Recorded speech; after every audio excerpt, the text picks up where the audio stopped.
Assalamualaikum warahmatullahi wabarakatuh. Halo semuanya, kembali lagi bersama saya Anissa Rahmawati. Nah, dalam video kali ini saya akan mengulas mengenai sejarah Asia Selatan, di mana pada video kali ini berkaitan dengan ujian tengah semester saya dalam mata kuliah Sejarah Asia Selatan dengan dosen pengampu Bapak Nurdiansah MPD. Nah, langsung saja kita masuki materi kita yang pertama.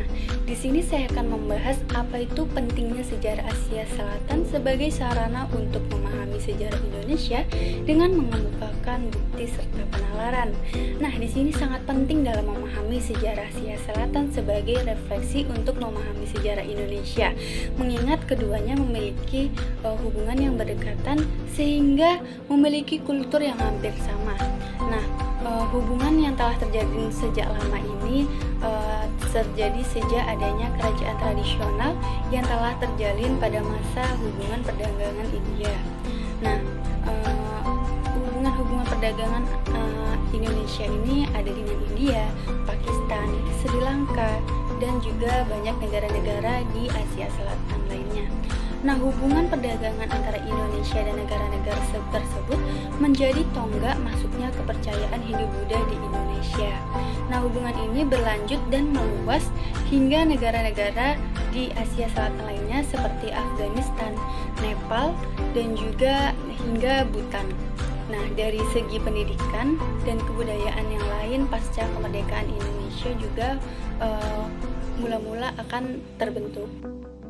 Nah, selanjutnya saya akan mengidentifikasi apa sih hal-hal yang menarik di peradaban Lembah Indus.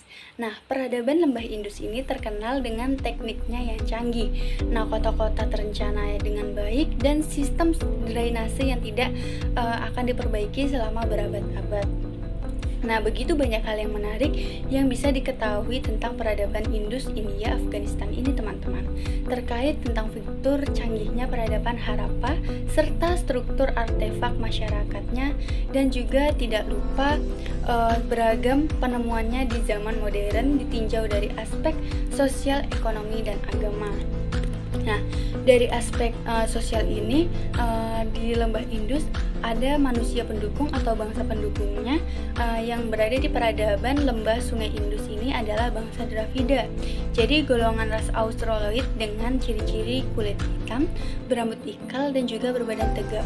Nah, bangsa inilah yang mengawali peradaban di Sungai Indus dan kemudian menjadi perintis pembangunan kota Mohenjo-daro dan Harappa.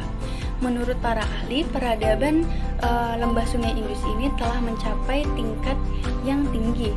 Namun dalam perkembangannya, keberadaan bangsa Dravida di lembah Sungai Indus ini tergusur oleh invasi yang dilakukan oleh bangsa Arya. Nah, selanjutnya dalam aspek ekonomi, kehidupan pertanian dan ekonomi masyarakat lembah Indus pada umumnya memiliki mata pencaharian sebagai petani dengan hasil berupa gandum, kacang polong, wijen, dan kurma sebagai komoditas utamanya. Pertanian saat itu didukung oleh sistem irigasi yang maju yang meniru model pertanian yang berkembang di Mesopotamia.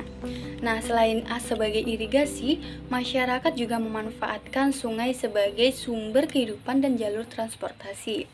Lalu aspek agama dan sistem kepercayaan orang-orang lembah Indus telah menerima banyak perhatian dengan banyak penulis prihatin dengan mengidentifikasi pendahulu dan praktek keagamaan dan dewa-dewa dari agama-agama India di kemudian hari. Namun, karena kurangnya bukti yang terbuka untuk interpretasi yang berbeda-beda dan fakta bahwa aksara Indus tetapi tidak terbaca. Nah, kesimpulannya sebagai bersifat spekulatif dan sebagian besar didasarkan pada pandangan retrospektif dan perspektif Hindu yang jauh lebih belakangan. Nah, selanjutnya di sini saya akan menjelaskan mengenai apa sih perbandingan proses Islamisasi di India dan Islamisasi di Indonesia serta pengaruhnya pada masyarakat. Nah, di India ini mayoritas masyarakatnya beragama Hindu. Islam merupakan agama dengan jumlah pemeluk terbesar kedua. Pada tahun 2019, umat Islam India berjumlah sekitar 240 juta orang. hal ini 204 juta orang. Hal ini membuat populasi Muslim India adalah yang terbesar ketiga di dunia. Nah, sejarah masuknya Islam di India sendiri memiliki beberapa versi. Nah, yang sebagian sejarawan menyatakan bahwa agama Islam ini masuk ke India sejak masa pemerintahan Khalifah Umar bin Khattab pada tahun 634 sampai 644. Nah, selain itu ada pula yang berpendapat bahwa Islam masuk di India oleh dinasti Bani Umayyah. Lalu sekarang kita akan membahas mengenai Islamisasi di Nusantara. Nah, tentang masuknya Islam di Indonesia, ada pendapat dari para ahli sejarah. Sebagian ahli berpendapat bahwa kedatangan Islam pertama-tama di Indonesia ini sudah ada pada abad pertama Hijriah atau abad ke-7 Masehi, dan sebagian lagi berpendapat pada abad ke-13, terutama di Samudra Pasai.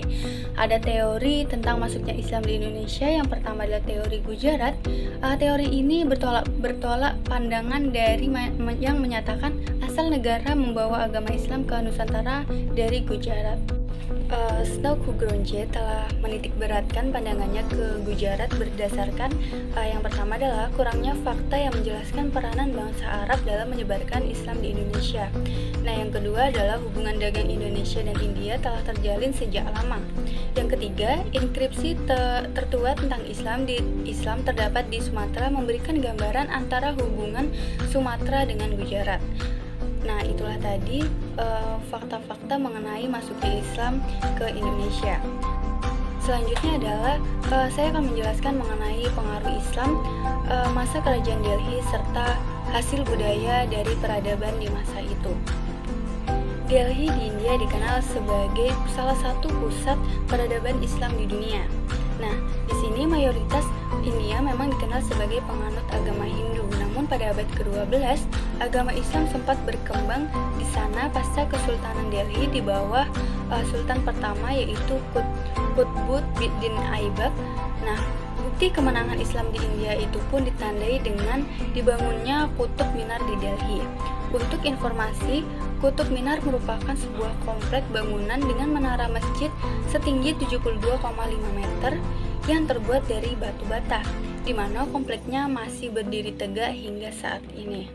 Nah, usai kepemimpinan Sultan Qutbuddin Aibak, Delhi pun dipegang oleh dinasti Khalji, dinasti Tughlaq, dinasti Syed, dan dinasti Lodi yang juga bernafaskan Islam.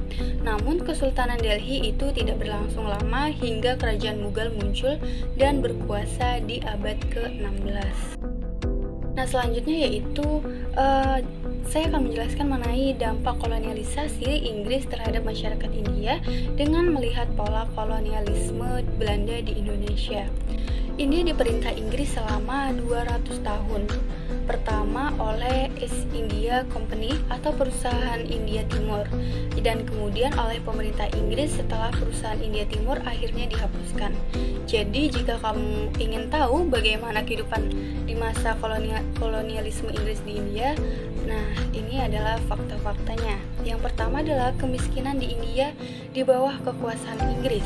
Yang kedua, kerajaan Inggris mengambil alih pemerintahan dari East India Company pada tahun 1858, tetapi pada tahun 1870 Inggris menentang pembunuhan bayi perempuan dan sebuah RUU disahkan untuk melarang praktik tersebut.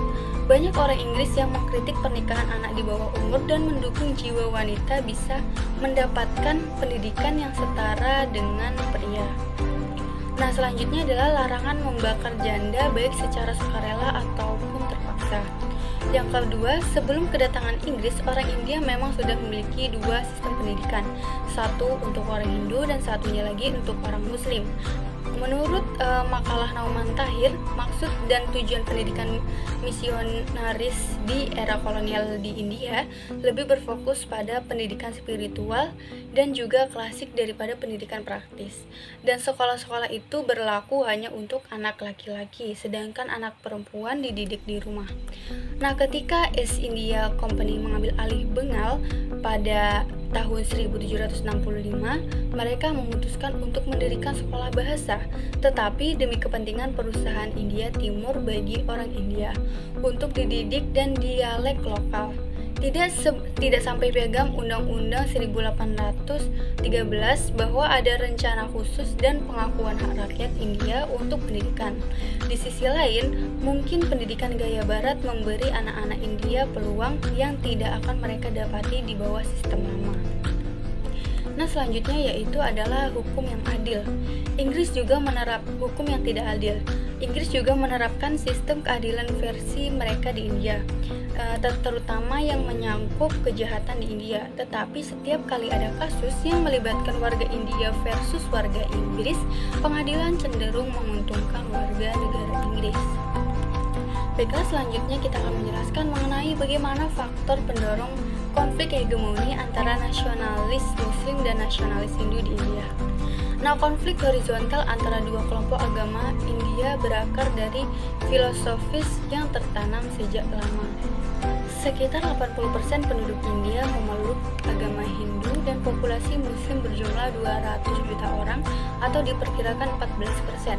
Nah, setelah pemisahan India-Pakistan pada 1947, 10 juta warga Hindu dan Sikh terpaksa keluar dari Pakistan, yang pada waktu itu masih terbagi menjadi dua bagian, dan 7 juta Muslim harus pindah dari India. Namun masih banyak penduduk beragama Islam yang enggan pindah ke Pakistan, begitu pula sebaliknya. Alasan konflik ini muncul adalah karena umat Hindu dan Muslim menggunakan titik rujukan yang berbeda ketika menggunakan sejarah untuk mengartikulasikan tujuan sosial politik dan membangun identitas modern mereka. Ketika Pakistan didirikan untuk mewadahi umat Islam dalam rangka kemerdekaan India, jutaan Muslim bermigrasi. Sejak itu, mereka yang tetap bertahan di India diperlakukan berbeda oleh orang-orang Hindu. Benih ketidakpercayaan dan kecurigaan diperkuat oleh fakta bahwa kaum Muslim memiliki sistem masyarakat yang tidak dapat disesuaikan dengan sistem kasta umat Hindu.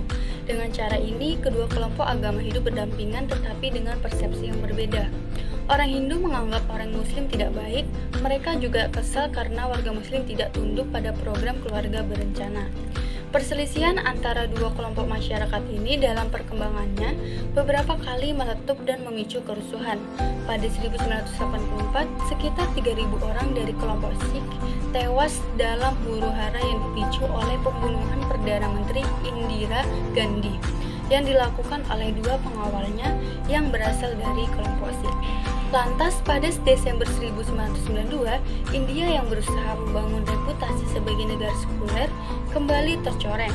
Ribuan kelompok Hindu garis keras menyerbu sebuah masjid di Ayodhya di utara India, di mana organisasi fundamentalis Hindu ingin membangun sebuah kuil untuk menghormati Dewa Rama. Bagi nasionalis Hindu, masjid pada abad ke-16 ini melambangkan dominasi Muslim atas tanah mereka. India adalah tempat kelahiran Hindu sekitar 2.500 tahun yang lalu. Islam pertama kali datang ke Asia Selatan sekitar abad ke-12 dan sebagian besar wilayahnya berada di bawah kekuasaan kerajaan Muslim Mogul pada saat masjid dibangun. Kelompok nasionalis Hindu berkeras dinasti Mogul menghancurkan kuil Hindu yang diyakini menjadi tempat kelahiran Dewa Rama untuk membangun masjid. Nah, ratusan orang yang tewas dalam kekerasan yang kemudian terjadi di seluruh penjuru negeri akibat kejadian tersebut. Baiklah, itu saja yang bisa saya sampaikan. Kurang lebihnya saya mohon maaf. Saya akhiri. Wassalamualaikum warahmatullahi wabarakatuh.